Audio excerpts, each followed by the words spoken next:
Alright, time to introduce the new cog to the old cog.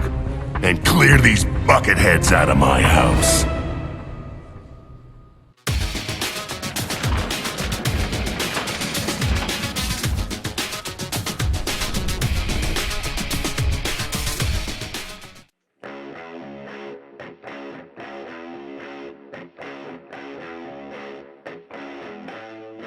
Hey there everyone, welcome to Crappy Reviews, the home of no rules reviews. Now what does no rules reviews mean exactly?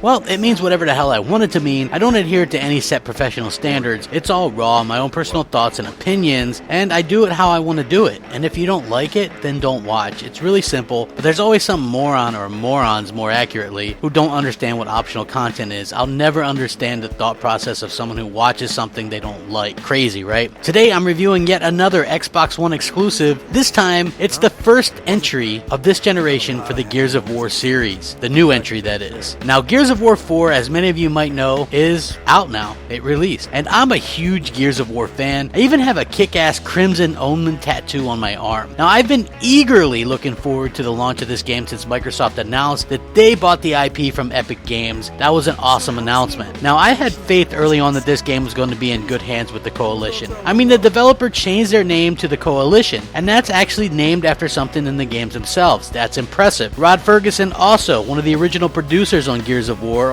at Epic Games, was handling, and he was in charge, so you knew it was going to be good. Now, graphically, I believe Gears of War 4 is the best looking game on the Xbox One, and that's saying something, because there's a lot of great looking games on this console. Completely built from the ground up with DirectX 12, we get our first true glimpse of what that means to the console space. Full on 1080p resolution in single player and multiplayer, and a blistering 60 frames per second in the multiplayer. No slowdown, no issues whatsoever in either the single or the multiplayer modes. The character models are absolutely fantastic. The colors, the contrast, the particle effects, the lighting are all the most beautiful I've ever seen in a game. In particular, the physics with the weather, the wind, the rain, and the lightning, those are all something completely wonderful and surreal to behold. Now, the gameplay in Gears of War 4 is familiar, yet very much improved. There's a single player campaign that is also co-op both locally and also Xbox Live. There's an intense Hoard Mode where you and friends can take on enemy waves and try to survive 50 waves. And there's even regular multiplayer, which obviously we knew that was coming. Fully supported on dedicated servers, games like Team Deathmatch, King of the Hill, and Warzone, and very much more. It's the best example of third-person cover-based shooter that you can find, and the movements are all crisp and very well done. No clunky controls, no chunky controls whatsoever. Now, there's a few new weapons as well. The drop shot and buzz kills are a couple of the new power weapons in the game. They're both in the single player as well as the multiplayer, and there's a new grab feature as well, so you can pull enemies out from cover now as well. The single player campaign is locked at 30 frames per second, while the multiplayer is a silky smooth 60 frames per second, which makes all the differences in the world in the Gears universe. One thing new to Gears 4 is packs, or microtransactions. Now, you earn coins through the multiplayer and you can spend them on crates to help you with boosters in the multiplayer, or even get new character skins or weapon skins. And while Gears has had microtransactions before, they were never like this. This is like to the extreme. And you'll have to spend some real cash if you want to look different from everyone else running around in the game. Now, you can also pick up bounties, and if you achieve those goals, you'll earn extra XP or coins towards more packs. Now, these are all optional and don't really distract from the fun of the game. Just something you should be aware of. There's also going to be a ton of free maps released over the next year for Gears of War 4, and they're all completely free as well. The season pass is only there in case you want to access the maps in private matches. Otherwise, you'll get to play all of them in the rotation for free.